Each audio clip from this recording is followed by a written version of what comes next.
Sky here. Good to see you here, Viv. Tell us first of all the obvious, I suppose. Why Manchester City, and was it an easy decision for you in the end? Am I speaking through this one? Yeah. Or am I shouting? I think, obviously, I've been in the league for a long, long time, and my gut feeling told me that I really wanted to stay in England. I've spoken to multiple clubs in England and also abroad. But obviously when I started speaking to City, I got really, really excited, mostly by the way they play, also by how other players actually talk about the club and about how things were going. And eventually, I think for myself, I want to challenge myself. And I know this wasn't the easy option, obviously moving within England as well. But yeah, I got really excited by the idea of being part of that City team. And that's really the reason that in the end, I followed my gut feeling and I went for City.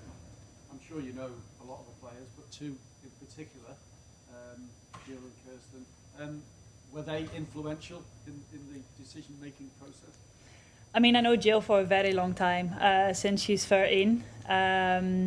And we've always played together. I think she looks at football the same way as I do. And the moment that Jill says she really likes something, that says a lot.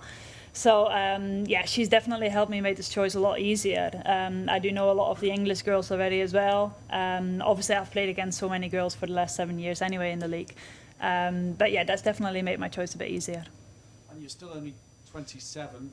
Just 28 actually now. 28 now, sorry. Getting old. Is the best still to come, and that vast experience counts for an awful lot in the WSL? I hope so. I mean, obviously I've had a difficult season, season and a half really with my knee injury. But I think coming back into national team camp over summer, I really felt like me again. I think I found a new appreciation for football. And I'm really, really excited to actually start here and be part of the team. And I hope that my experience and obviously my qualities can help the girls around me, can help the team develop, and hopefully we can win a couple prizes. And of course it would be Arsenal, first game of the season. Yeah, I mean, already made a bet with Beth about it, that it was going to happen. It's obviously going to be a special game for me. It's actually going to be playing in the Emirates before I'm going to be playing in the Joy Stadium. But yeah, it's exciting. I'm happy to get out of the way, I think. And I hope, obviously, that we can start the season really well then. Just finally from me, in terms of the role, have you spoken with Gareth about where you will play? Maybe outright centre forward, or maybe a more withdrawn role, which you have done? Yeah, obviously spoke with Gareth over the last couple of months, and I got a really good feeling from him. I think if I look at myself in my career, obviously I actually started as a left winger, then moved to the 9, and recently been playing a lot as a 10 as well. I think I'm very versatile in that way. I like complementing players around me. I like assisting, and it's not all about scoring goals. So I think I'm quite flexible, and speaking with Gareth as well, I think we just need to find the right combination and go from there. Thank you. Hi Viv. Other than your international teammates, who are you most excited to play with at City? Oh, difficult question. I think I'm going to have to say Lauren Hemp because she's been saying my name in every single interview. But now a lot of the girls, actually, I think they've got so much quality within the team. I have played, obviously, with the Dutchies, but I've played against it a lot of times, and they just play really good football. And yeah, I am obviously excited as well to link up with Bunny and the rest of the girls. So yeah, I think it's a really exciting season coming ahead. And how are you finding Manchester so far?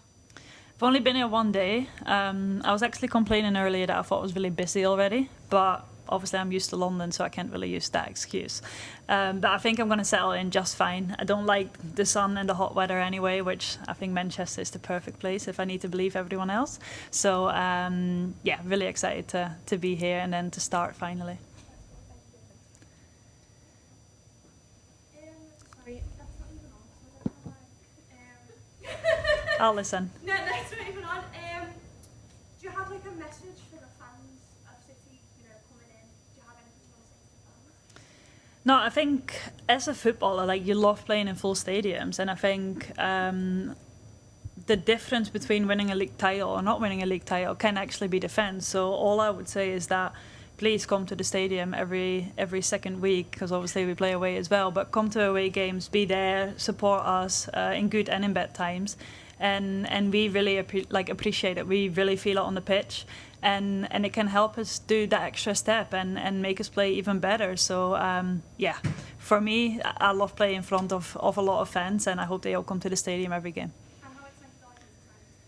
Yeah, really, really excited. As I said, in my career, I've always followed my gut feeling.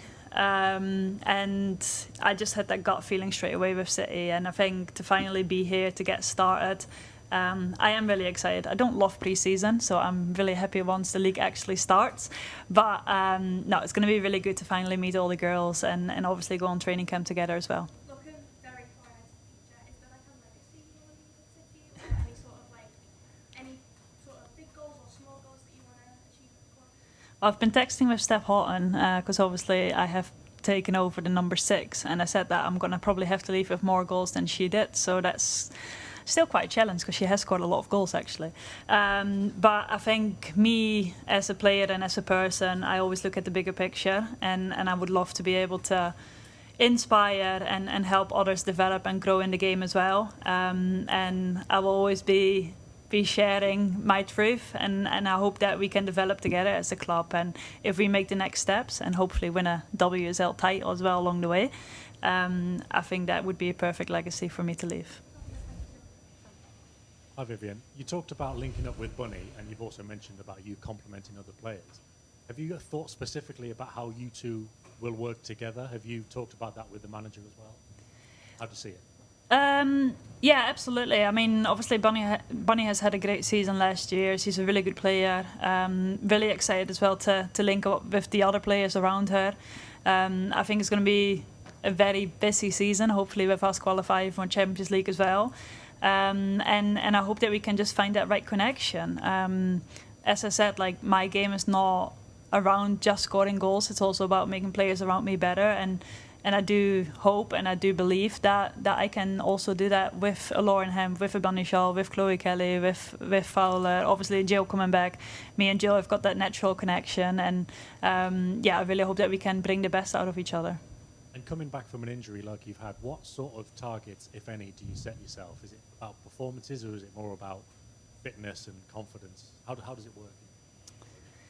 It's a bit of both. Obviously, mainly to stay fit and to get back to me. As I just said, I felt a lot better in the last 2 games with the national team. Finally felt like me again. And I want to just build on that. I know that I can still play football. I know that I still see it. And I just want to show that on the pitch now. And I think if you ask me that question in January and I've been fit and I've been able to play, then I can probably show you or like tell you more individual targets. But right now it's just staying fit and being part of the team. Okay. Hi Viv, nice to see you. Can I sort of just ask you about the event we just had, the unveiling? Have you ever been part of something like that before, and what did it say about the club that you just joined that you were part of it? It's the first time actually. Obviously it's a long time ago since I last signed for a new club. And women's football was in a complete different state, but it's obviously really, really nice to be included. I think one of my things about playing football is that I want to leave the women's game in a better position, and I will fight for that no matter what. But it's really, really nice to see that City have made this first step. Obviously playing games in the Etihad next season.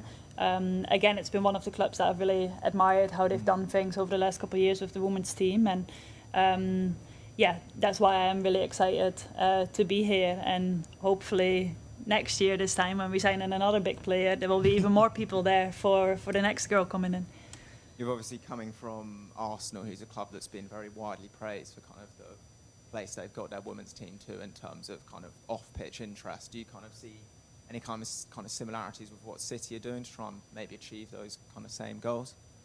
I mean, I have only been here 1 day now. I've actually spent 2 days with Chidi, but I think in terms of how things have been done at Arsenal, of playing in the men's stadium, it's not the men's stadium, it's the club stadium. So I think obviously eventually we hope that women's football is going to grow into the direction that we can play all our games there.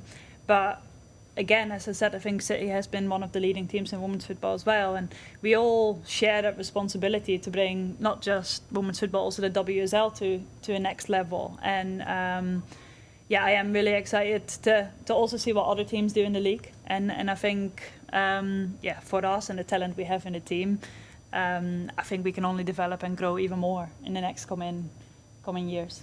Yeah, and I just wanted to maybe go to elaborate a bit more on what you said, that joining City wasn't the easy option for you. Kind of, do you have in mind what would have been the easy option, and kind of what maybe were some of the challenges that joining City after means it wasn't an easy option? I think obviously having spent 7 years at Arsenal, the easy voice in my head said just go abroad, go play for a team that can win the Champions League and go from there. I knew obviously that there were going to be very mixed reactions of joining City, but as I said, like, I think I'm a very loyal person, very loyal player. In my career, I've always made decisions based off the whole picture, so not just football but also off the pitch. And this time round, like, City just covered both of them. And I don't ask people to understand it or to support it, but I do ask people to respect it. And as I said, I'm just really, really excited now to be here and to wear a City shirt this season. And hopefully just, yeah, get back to my own level. And in the end of the season, I hope that we're sitting here with a prize. Were there any clubs abroad specifically that were viewed as the easy option? I mean, obviously, I've been speaking to a lot of bigger clubs. I have played abroad before, obviously at Bayern Munich as well. And yeah, they did give me a good feeling, and I am obviously very fortunate to have had the choice between multiple clubs. But yeah, again, I just had to follow what I thought was best. Thanks, Kit. Badge? Question? You sort of talk about following your guts.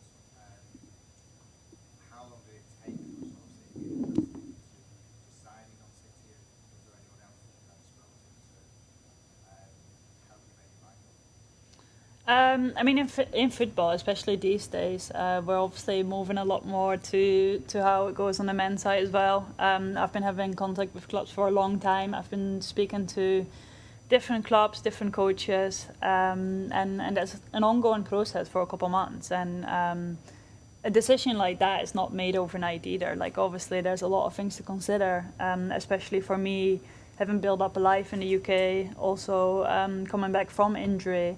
And you look at the whole picture and where you think you're going to get the space to allow yourself to be back to your best playing ways. And yeah, again, like, City was top of that list.